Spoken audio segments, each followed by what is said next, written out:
আসসালামু আলাইকুম সবাইকে, আশা করি সবাই ভালো আছেন। আজকে আমরা কথা বলবো ডিডোস অ্যাটাক নিয়ে। ডিস্ট্রিবিউটেড ডিনিয়াল অফ সার্ভিস হচ্ছে ডিডোস।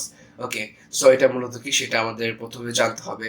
সো ফার্স্ট অফ অল আমি যদি একটু উদাহরণের মাধ্যমে বুঝাই দেই।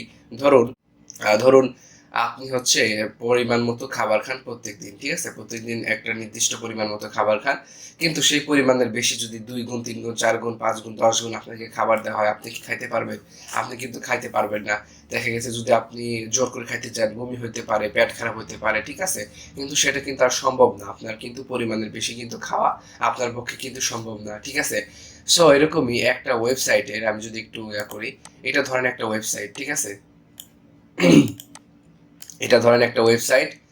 এখন এই যে একটা ওয়েবসাইট দেখতে পাচ্ছেন, এই ওয়েবসাইটে ধরেন পার সেকেন্ডে, ঠিক আছে, 1 সেকেন্ডে ধরেন 100টা হচ্ছে গা ইউজার হচ্ছে 100 ইউজার হচ্ছে গা আপনার ওই ওয়েবসাইটের মধ্যে প্রবেশ করতে পারবে, ঠিক আছে? এখন যদি এখানে যদি 100 জায়গায় যদি 1 সেকেন্ডে 200 ইউজার যদি একসাথে প্রবেশ করার চেষ্টা করে, তাহলে কি হবে?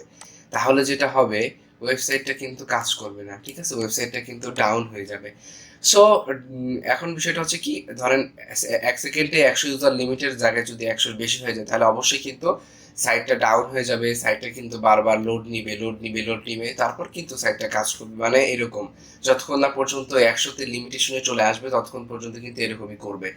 এখন আমরা বেশিরভাগ কিন্তু দেখে থাকি যখন অনার্সের ফর্ম ফিল আপের জন্য অ্যাপ্লাই করি কিংবা অ্যাডমিশনের জন্য অ্যাপ্লাই করি আমরা, ইন্টার লেভেল বলেন, অনার্স লেভেল বলেন, অনেক সময় দেখা গেছে কি সাইটটা বেশি লোড দিচ্ছে, আবার 2-1 দিন দেখতে পাচ্ছি যে সাইটটা কি ব্যাপার, যে দেখা যাচ্ছে যে সাইটটা প্রবেশ করতে পারতেছি না, খালি ঘুরতেছে। এমনকি রেজাল্ট দেখার সময় এই যে সমস্যাটা হয়, দেখেন 12টার সময় যদি রেজাল্ট প্রকাশ হয়, সেটা দেখতে দেখতে 12টা 15-20 বেজে যায়।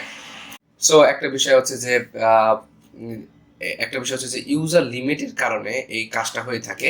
যেখানে 100 ইউজার পার সেকেন্ডে যদি দেওয়া থাকে, সেখানে 100-র বেশি হয়ে গেলে কি হয়, যে সেখানে কিন্তু সার্ভার ডাউন হয়ে যায়, ঠিক আছে? সো এটা একটা বিষয়। সো এখন একটা বিষয় হচ্ছে যে বিভিন্ন সাইটে বিভিন্ন ধরনের হয়তো বা লিমিটেশন দেওয়া থাকতে পারে। সেটা হচ্ছে আপনার পারপাসে কি বলে, সেটা হচ্ছে সিকিউরিটি পারপাস অনেক সময় দেওয়া থাকে, বা অনেক সময় আছে এই বিষয়গুলোকে অত একটা খেয়াল করা হয় না। যাই হোক, অনেক কিছুই হইতে পারে। তো এখন ডিডোস অ্যাটাকের মূল কাজটা কি আমি একটু দেখাই দিই। ধরেন এখানে হচ্ছে আমার ডিডোস অ্যাটাকের একটা টুলস আছে, ঠিক আছে? এটা একটা ডিডোস অ্যাটাকের টুলস, যেটার মাধ্যমে কি করতেছি আমি, এখানে সেকেন্ডে ধরেন 100টা হচ্ছে ইউজার লিমিট আছে যে ওয়েবসাইটের মধ্যে প্রবেশ করতে পারবে, ঠিক আছে? কিন্তু ডিডোস অ্যাটাকের মাধ্যমে আমি কি করতেছি, সেকেন্ডে আমি 1000টা করে ফেক রিকোয়েস্ট এখানে পাঠাচ্ছি।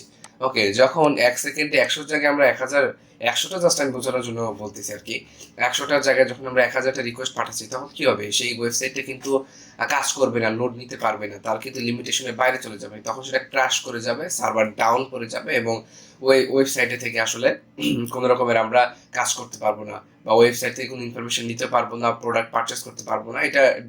এটা হচ্ছে নির্ভর করে ওই ওয়েবসাইটটা আসলে কি ধরনের ওয়েবসাইট, ঠিক আছে? তো এখন বিষয়টা হচ্ছে যে, তাহলে ডিডোস অ্যাটাকের লাভটা কি, আমাদের সার্ভার ডাউন করে, ঠিক আছে? অনেক সময় দেখা গেছে যে কারো এটা একটা ইলিগাল পারপাস ডিডোস, ঠিক আছে? কারো পারমিশন ব্যতীত এগুলো ইউজ করা ঠিক না। ওকে, সো এখন বিষয়টা হচ্ছে যে ডিডোস অ্যাটাকের মাধ্যমে যে বিষয়টা আসলে হয়ে থাকে, সেটা হচ্ছে যে ধরেন একটা ই কমার্স প্রতিষ্ঠান, যেখানে প্রতিনিয়ত প্রোডাক্ট সেল হচ্ছে, হচ্ছে, কাস্টমার আসতেছে। তো ধরেন যে কেউ কি করলো, ডিডোস অ্যাটাক দিয়ে 2 ঘন্টা 3 ঘন্টার জন্য ধরেন একটা সাইট ডাউন করে দিল, ঠিক আছে? আর সেখানে ধরেন রিকভারি করতে একটু টাইম তো অবশ্যই লাগবে। তো একটা বিষয় হচ্ছে যে ধরেন 2-3 ঘন্টা বা 4 ঘন্টা, ধরেন যে একদিন পুরো সাইটটারে ডাউন করে রাখলো। ডাউন করার কারণে কি হলো, বিজনেসের একটা কিন্তু বড় ধরনের ক্ষতি হয়ে গেল। কারণ ওই একদিনে কিন্তু ধরেন যে ওই একদিনে 100টা কাস্টমার আসতে পারতো, আপনার 50টা প্রোডাক্ট সেল হইতে পারতো, আপনার কিন্তু বিজনেসে কি হলো, একটা কিন্তু লস পড়ে গেল। তো আসলে মানুষের রিভেঞ্জ নেওয়ার যে প্রবণতা, এটা আসলে এই রিভেঞ্জ নেওয়াটার যে প্রবণতা, এটা আসলে ডিডোস অ্যাটাকের মাধ্যমে করা হয় কোনো ওয়েবসাইট বা সার্ভার ডাউন করার জন্য।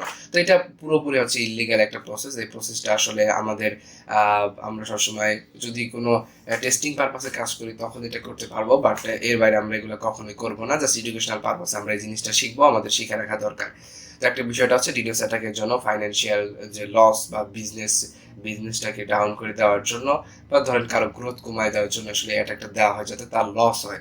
ওকে, সো এটা আসলে আমরা এখন এই অ্যাটাকটা কিভাবে দেব সেটা দেখবো, ঠিক আছে। সো এই জন্য আমাদের বিভিন্ন ধরনের টুলস আছে, কিন্তু আমরা আজকে যে টুলসটা ইউজ করবো সেটা হচ্ছে লুইস টুলস। এখন লুইস ডিডস লিখে যদি আমি সার্চ দিই তাহলে হচ্ছে আমরা দেখতে পারবো, আপনারা চাইলে লিনাক্স উইন্ডোজ দুইটাতে ইউজ করতে পারেন। লুইস ডাউনলোড আমরা যাব, এখানে যাওয়ার পর আমাদের দেখতে হবে যে লুইস এখান থেকে ডাউনলোড করবো, যদি বা লেখা আছে malware detected download at on risk, তারপর আমাদের ডাউনলোড করতে হবে অ্যাজ এ ইথিক্যাল হ্যাকার। আমাদের কিন্তু এইসব নিয়ে কাজ করতে হবে। সো সিকিউরিটির বিষয়টা এখানে যেটা করতে হবে সেটা হচ্ছে যে আমাদের উইন্ডোজ যে ডিফেন্ডার আছে, উইন্ডোজ ডিফেন্ডারের যে প্রোটেকশনগুলো আছে এই প্রোটেকশনগুলো কিন্তু অফ করে দিতে হবে, নাহলে কিন্তু আপনি করতে পারবেন না, কারণ এটার মধ্যে ভাইরাস আছে। এটা আমি নিজে বলতেছি যে এটার মধ্যে ভাইরাস আছে। ওকে, সো আপনারা উইন্ডোজে ডিফেন্ডার অফ করে যখন ডাউনলোড দিবেন, ডাউনলোড থেকে সরাসরি এখানে চলে যাবেন। চলে যাওয়ার পরে আপনাদের যেটা করতে হবে, ভিতরে যাবেন। ভিতরে যাওয়ার পরে এখানে জাস্ট এক্সট্রাক্ট আছে, এক্সট্রাক্ট ক্লিক করে দিবেন, তাহলে এরকম একটা ফোল্ডার আপনারা দেখতে পারবেন, ঠিক আছে। এরকম একটা ফোল্ডার যখন দেখতে পারবেন তখন ফোল্ডার প্রবেশ করবেন এবং দেখবেন এখানে টুলসটা চলে আসে। তো আমি ডাবল ক্লিক করব, টুলসটা ওপেন করে নিব। সো এটা হচ্ছে একটা টুলস, যে টুলসটা হচ্ছে যেটার মাধ্যমে আসলে আমরা অ্যাটাকটা দেব। এবং এখানে আমরা দেখতে পাচ্ছি যে এরকম একটা ইন্টারফেস, আমরা এটা বড় করে, সেটা বড় করা যাবে না, যাই হোক। সো এখন আমাদের যেটা করতে হবে, এখানে দেখা যাচ্ছে ইউআরএল, আপনি কোন ওয়েবসাইটে আসলে অ্যাটাক দিতে চাচ্ছেন। সো ধরেন যে আমি একটা ভালনারেবিলিটি ওয়েবসাইট, মানে এটা জাস্ট টেস্টিং পারপাসে আসলে করে থাকে ভাল ওয়েব। ওকে, সো আমি সরাসরি কোনো ওয়েবসাইটে ডাউন হয়ে গেছে সেটা দেখাইতে পারবো না, কারণ এটা ইলিগাল একটা প্রসেস, যেহেতু এটা একটা টেস্টিং পারপাসের ওয়েবসাইট, সো এটা আমি ইউজ করতেই পারি। ওকে, সো এখানে আমরা কপি করব, কপি করার পর হচ্ছে আমাদের পেস্ট করতে হবে। পেস্ট করার পর আমাদের যেটা করতে হবে সেটা হচ্ছে আমরা লক অনে ক্লিক করে দেবো। লক অনে ক্লিক করার সাথে সাথে এই ওয়েবসাইটের যে আইপি অ্যাড্রেসটা আছে সেই আইপি অ্যাড্রেসটা কিন্তু আমাদের কাছে শো করতেছে, ঠিক আছে। সো এখন যেটা করতে হবে সেটা হচ্ছে এখানে পোর্ট সিলেক্ট করে দেওয়া আছে, আমাদের মেথড দিতে হবে টিসিপি ইউডিপি এইচটিটিপি সব কিগুলো কিন্তু আমরা পূর্বে জানছি, শিখছি। ওকে, সো একটা থ্রেডের জায়গায় 10টা জায়গায় আপনি 100টা দিতে পারেন, ঠিক আছে। 2টা 5টা যে কোনো ইচ্ছা আপনি দিতে পারেন, এটা নির্ভর করা হচ্ছে আপনি আসলে থ্রেড কতটা দিবেন, এটা আসলে আপনার উপর ডিপেন্ড করে। এখানে আপনি স্পিড ফাস্টার, স্পিড স্লোয়ার যেটা দিতে আপনার সুবিধা হয় আপনি সেটা দিবেন। সো এগুলো কিন্তু মোটামুটি ধরেন সিলেক্ট করার পরে আমাদের যেটা করতে হবে, আমাদের জাস্ট হচ্ছে এখানে ক্লিক করতে হবে। এখানে ক্লিক করার পরে আমরা দেখতে পাচ্ছি যে রিকোয়েস্ট, দেখেন কতগুলা রিকোয়েস্ট আসলে সেন্ড হচ্ছে এই ওয়েবসাইটটিতে, ঠিক আছে। তো এখন এইটার যদি দেখতে পাচ্ছি, আমরা কিন্তু দেখি যে অনেক ওয়েবসাইটে কিন্তু ইউজার লিমিট করে দেওয়া থাকে, ঠিক আছে। ওয়েবসাইটে যেহেতু ইউজার লিমিট করে দেওয়া থাকে, মানে লিমিট করে দেওয়া বলতে কি যে বিষয়টা হচ্ছে যে ইউজার ওয়েবসাইটে যে যখন ইউজারটা লিমিট করে দেওয়া থাকে, লিমিটের বাইরে যখন কি হয়, বেশি যদি ইউজার ওখানে প্রবেশ করে তাহলে কিন্তু লোড দিতে পারে না, ডাউন হয়ে যায়। তো এখানে দেখতে পাচ্ছি আমরা স্টপ করে দেব। তো আমরা যখন এখান থেকে রিকোয়েস্টটা পাঠাবো, এখানে কি হবে, এখানে হচ্ছে যে রিকোয়েস্টটা যাবে, রিকোয়েস্টটা পুরোটাই ফেক রিকোয়েস্ট যাবে। তো যাওয়ার পরে কি হবে, ওয়েবসাইটটা হচ্ছে যখন লোড দিতে পারবে না তখন কিন্তু ওয়েবসাইটটা হচ্ছে ডাউন হয়ে যাবে, ঠিক আছে। যখন লোড নিতে পারবে না ওয়েবসাইটটা কিন্তু ডাউন হয়ে যাবে। যেহেতু এটা একটু টেস্টিং পারপাসের ওয়েবসাইট, সো এটা আসলে এত সহজে হ্যাঁ করা পসিবল হবে না। সো আমরা কিন্তু দেখলাম যে ডিডোস অ্যাটাকটা কিভাবে দিতে হয়, এই বিষয়টা কিন্তু আমরা আজকে শিখলাম। এটা পুরোপুরি ইলিগাল একটা প্রসেস, এটা আপনারা কখনো ইউজ করবেন না। এবং এবং এবং একটা কথা, আপনারা যদি কোনো টেস্টিং পারপাসে কাজগুলো করেন যাই করেন না কেন, আপনাকে অবশ্যই একটা ভিপিএন ইউজ করতে হবে। ভিপিএন কানেক্ট করে নিতে হবে। বেস্ট ভিপিএন ইন পিসি লিখে সার্চ করলে আপনার অনেক ভিপিএন পেয়ে যাবেন। ভিপিএন কানেক্ট করার পর আপনি এই কাজগুলো করবেন, ঠিক আছে। তাহলে হয়তো বা তাইলে হচ্ছে আপনার কারেন্ট লোকেশন কিংবা ইয়ারটা কিন্তু আপনি বর্তমান কোথায় আছেন এটা কিন্তু পসিবল হবে না, ডিটেক্ট করা পসিবল হবে না। আরেকটা বিষয় হচ্ছে অনেক সময় ফায়ারওয়াল ডিটেক্ট করে ফেলে একই জায়গা থেকে অনেক ধরনের রিকোয়েস্ট আসার জন্য। যখন আপনি ভিপিএন ইউজ করবেন তখন হচ্ছে এই প্রবলেমটা আসলে অনেকটা হয়ে যাবে। আর লিনাক্স ইউজ করার মাধ্যমে আমরা মাল্টিপলি আইপি চেঞ্জ করতে পারি সেকেন্ডের মধ্যে। ধরেন যে চেঞ্জ হয়ে যায়, তো সেখানে ফায়ারওয়ালের বিষয়টা আমরা বাইপাস করতে পারি, ঠিক আছে। বা ডিডোস অ্যাটাকেরও প্রোটেকশন আছে, কিভাবে প্রোটেকশন দেয় করে, এগুলা আমরা ফিউচারে শিখবো, কিংবা আমরা যখন আরো অ্যাডভান্স লেভেলে যাব তখন আরো বেশি শিখবো। তো এখন মূলত আমাদের শিখতেছি যে অ্যাটাকটা আসলে কিভাবে দিতে হয়, ঠিক আছে। সো আজকে এই পর্যন্তই ছিল। সবাই ভালো থাকবেন, সুস্থ থাকবেন। আল্লাহ হাফেজ।